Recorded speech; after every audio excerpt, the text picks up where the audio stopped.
Hi everyone! In this video, you're going to learn about the different types of levers. So let's get started.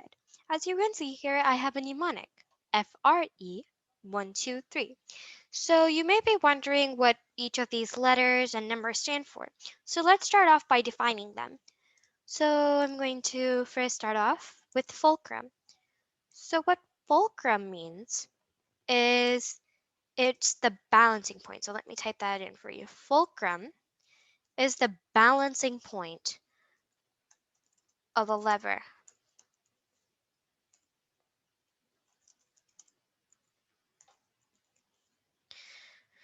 So then let's move on to our second letter, which is R. So often this can be used sort of interchangeably. So it's going to be resistance. Now I know some of you may have learned this as load as well. So basically what it means is what is the weight being put on one side of the lever. So the weight being put on one side of the lever.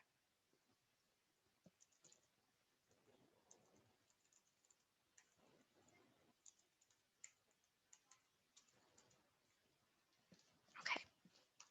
So then our next one is effort.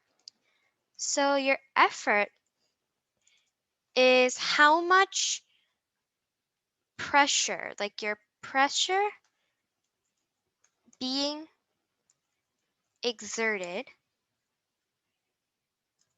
to balance out the lever. So basically what that means is your applied force. So in other words, you can redefine that as applied force, right? So let me just expand that a bit so you can see. So that's what that means. So before we get into what actually levers are, let's start off by defining these numbers, right? What does 1, 2, 3 mean? So we never refer to levers as types of levers. We refer to them as classes of levers. So in other words, these 1, 2, 3 stands for the types of levers. So your first class lever stands for the first number 1, right? So first class lever is number 1. Then your second class lever is second class lever is 2. And your final class of lever is third class lever. So which is 3. There we go. So there are your types of levers. So now you may be wondering how we're going to read this mnemonic. We know what it's defined for, but we don't really understand what it's like how you read it, right?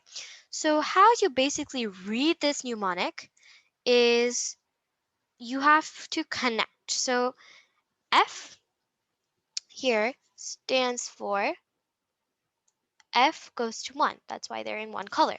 So what this means is that the fulcrum or the balancing point of a lever is going to be in the center of a first class lever. So then our second one is R or L. It depends. So what this means is that the load or the resistance is going to be at the center of a second class lever.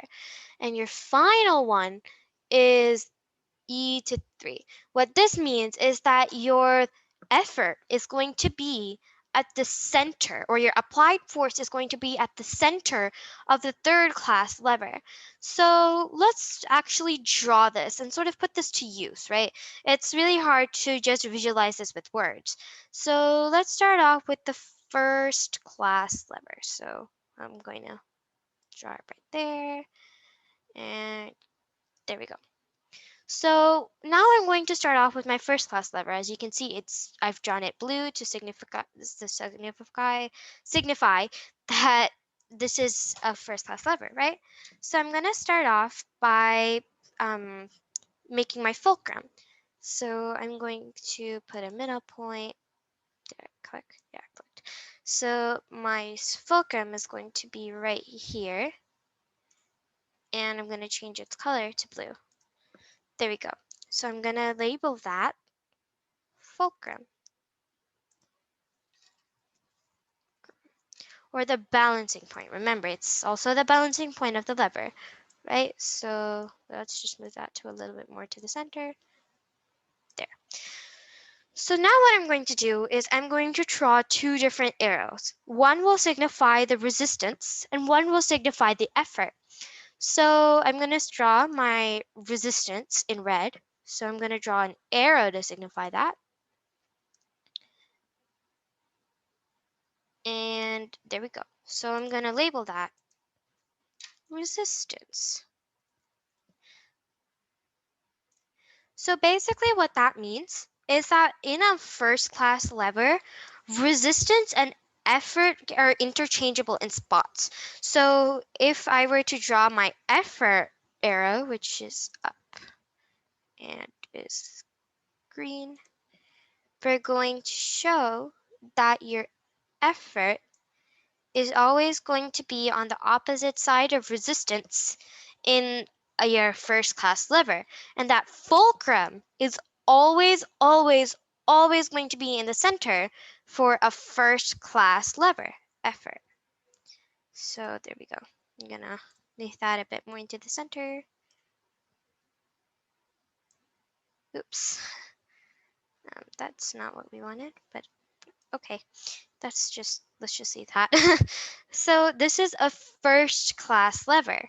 So if we're going to write that out, just so we make sure that we know what it is, it's a first class lever. So to recap, a first class lever is when your fulcrum is in the middle, according to our abbreviation, F1. So your fulcrum is always going to be in the middle, and your effort is going to be on the opposite side of resistance. No matter if the resistance is on the opposite side of the lever, even if it's there, the effort is always going to be opposite to the resistance. So let's select that and move that down. Let's address second class levers. So let's move down and address second class levers, right? So let's go back to our mnemonic, right? So second class lever, let's finish that, is when your resistance or your load is in the middle. So let's start off by drawing our baseline. So that's right there. Oh, that's plain. It's right here. There we go. And now let's draw our fulcrum. So our fulcrum is going to be right here.